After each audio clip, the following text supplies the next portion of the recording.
traffic circulation. Now 6th Street is going to be two-way traffic, as well as 7th Street from Atlantic going east. Because at this point it's only 7th Street. 6th Street is one way, only way to Alamitos, and then 7th Street is two-way traffic east of Alamitos. So as part of the configuration and also to allocate the new park, all those changes are going to be taking place.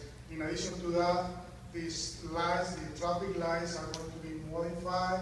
A new light is going to be added on 7 line. And in general, we have 26 projects for upgrading the signal lights in the district.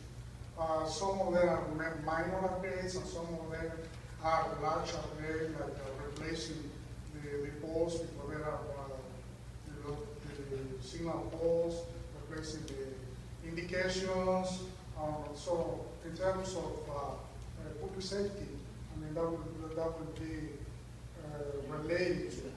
And also we have a couple of, well actually 3 bike projects that will be coming to the district. One is the Bike Boulevard. It's called Daisy Bike Boulevard. So it's a bike connection from downtown all the way to the north end of the city. And then there's another project, there's Pacific Bike Boulevard as well. This is a connection from downtown all the way to San Antonio. Those projects are already, we have already the funds to complete them. Most likely will be completed by the end of 2016. And another one that is going to change also downtown is the bike lanes on Broadway and 3rd. At this point, we have a lot of asphalt, on the bike lanes.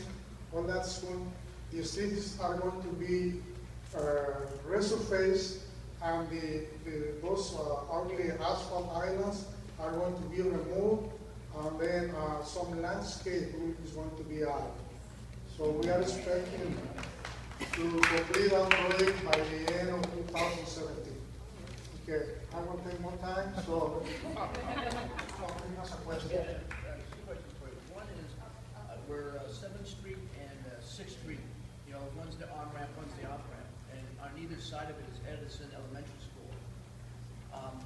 Is there any way, because we're talking about public safety and all, that until the other projects come along, that those can have, I call them like the Abbey Road, the old Beatles crosswalks, just make the crosswalks so the parents are more visible.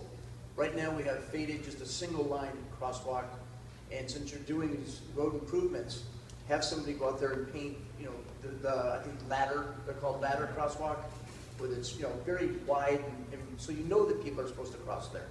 Well, the criteria that we have for ladder crosswalks is when there is crosswalks are on control, so to call the attention from the driver, pedestrians are crossing. At this point, well, the project has had so many changes. I haven't seen the latest one, and I can tell you now, how many crosswalks are going to be added. But I'm pretty sure as a result of having a public park, pedestrian safety is going to be a priority for those 2 streets. All right, so I'll pass over here the mic, and then we'll move forward this way. The point related to the 6th Street on off-ramp from the 710 and the 7th Street on-ramp to 710. I live nearby one, and you can hear people speed up to get through those. And then the 7th Street, you can hear them from Magnolia take off like crazy. So they're going on at between 50 and 60 miles an hour. So that the wide hash mark safety point is well taken. Okay, this is something that we definitely can consider. And you can also also bring up questions right now for Francisco if you have them, or for Parks and Rec, Public Works. The bike lanes that you said they're going to be changed, and the asphalt right now, because of the heat, they sort of deteriorate. They sort of, if you step on it, they squash down. So you're replacing all that. Will all that be one grade, and what type of landscaping are you going to be putting on the street part, or that section from the curb to the divider between where the cars park and the bike lane? What are you replacing it with? What type of landscaping? I don't know exactly what type of landscaping will be implemented, because there is another group of my division that works in that project, and they are the ones that are actually working on that, so I can answer that question now. But I think I can attempt to answer that. That's a direction that just has been recently given to the design team as a component element of the project. In terms of the exact details, I'm not exactly sure, but one of the things I'm sure that would be considered would be some drought tolerant type of planting. So you're speaking more of the planters part, because at the beginning of each of the lanes, as you approach an intersection, there's these planters and mosaics and mirrors and tiles and so forth, which have been destroyed sometimes when cars crash into them, especially on 3rd Street as you're approaching towards the 710, and on the Broadway side as you're getting off the 710 at Magnolia and Broadway. Those have been broken, I think, 2 to 3 times, and the ones on 3rd Street twice.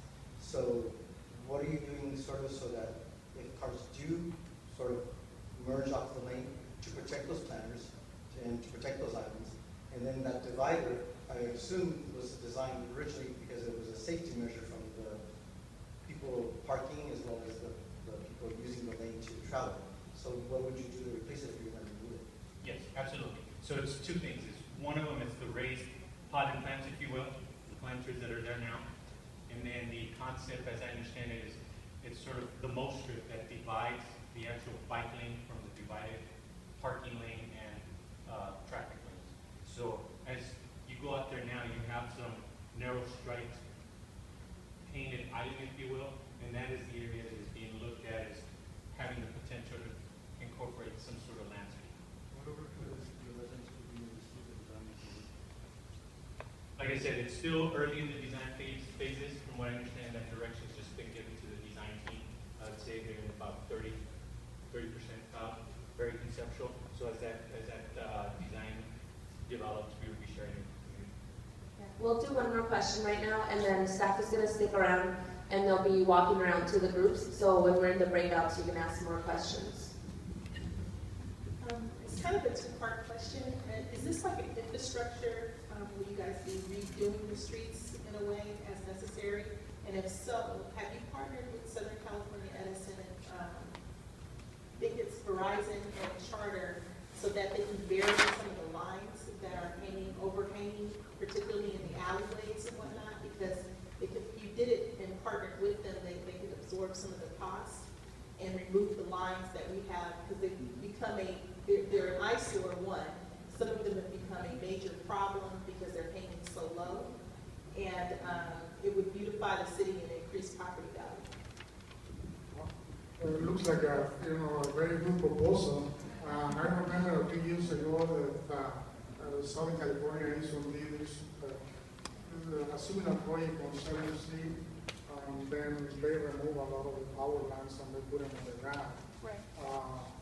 It would be a very expensive project, but I mean, if it's being done, I mean, if we're doing that part, it makes sense that they could partner up to add to it.